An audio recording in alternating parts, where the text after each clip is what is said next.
কিরে বন্ধু, আজকে তার মন খারাপ করে?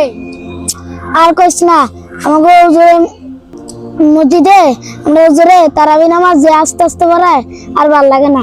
কালকে বোনের বাসায় বেড়াতে গেছিলাম, এই জায়গায় হুজুরে যে তাড়াতাড়ি নামাজ পড়ায় তারাবি, অনেক ভাল লাগছে আমার।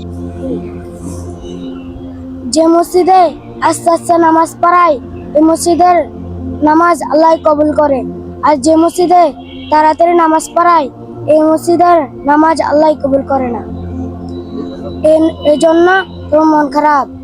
হ্যাঁ, মন খারাপ করিও না, আস্তে আস্তে পড়লেই ভালো, আল্লাহ কবুল করে। ঠিক আছে বন্ধু।